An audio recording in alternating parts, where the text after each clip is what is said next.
जब से Russia Ukraine का वॉर शुरू हुआ है, रशिया रिकॉर्ड 1 ट्रिलियन यूरो से भी ज़्यादा का क्रूड ऑयल बेच चुका है। लेकिन कैसे? यूएसए ने तो रशिया पे सैंक्शंस लगा के रखे हैं और सारी दुनिया को भी धमका के रखा है कि अगर किसी ने भी रशिया का तेल खरीदा तो हम उसमें टैरिफ्स लगा देंगे। सबसे पहला तरीका जो रशिया यूज़ कर रहा है वो है शैडो फ्लीट का। शैडो फ्लीट ऐसे शिप्स होते हैं जो कि बहुत पुराने होते हैं, 20 से 25 साल पुराने। इन शिप्स को नॉर्मली अबैंडन कर दिया जाता है due to high maintenance cost and safety. इनका ना ही कोई इंश्योरेंस होता है और ना ही कोई क्लियर ओनरशिप, जिसकी वजह से इनके द्वारा किए गए डिजास्टर के लिए कोई भी कंट्री लायबल नहीं होती है। सबसे इंपॉर्टेंट बात, इनका AIS system, automatic identification system, of होता है। मतलब कि अगर कोई भी सैटेलाइट इनको सिग्नल भेजता है तो इनके द्वारा कोई भी रिस्पॉन्स उसको वापस नहीं जाता है।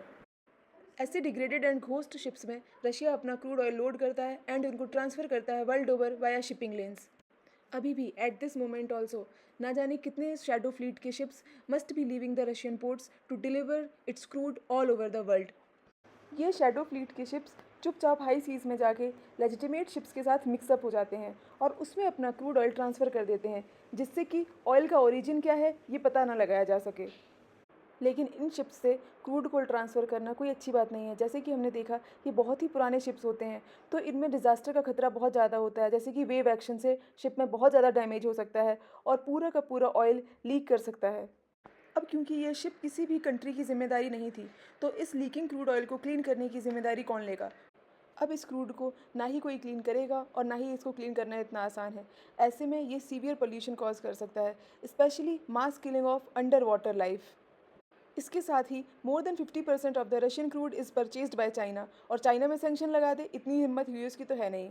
इसके साथ ही अपना डोमिनेंस बनाने के लिए रशिया ग्लोबल क्रूड ऑयल की प्राइसेस को भी इन्फ्लुएंस करता है, जैसे कि Caspian sea energy export route. Caspian sea के राउंड की जो कंट्रीज़ हैं they are former Soviet republics, जैसे कि कजाकिस्तान, अजरबैजान, अर्मेनिया। तो वहाँ पर रशिया का बहुत डोमिनेंस।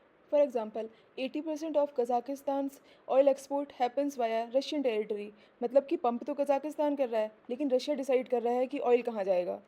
इसके साथ ही डॉलर को बाईपास करने के लिए रशिया ने कंट्रीज़ के साथ बाईलैटरल एग्रीमेंट्स करके रखे हैं। फॉर एग्जांपल, वो चाइना के साथ ट्रेड करता है युआन में, इंडिया के साथ रुपी में और यूएई के साथ दिरहम में। तो क्योंकि डॉलर यूज़ ही नहीं हो रहा है, तो ऐसे में it becomes very difficult for the US financial system to track the export import of Russian oil. और लास्टली, जब रशियन क्रूड इतने डिस्काउंट में मिल रहा है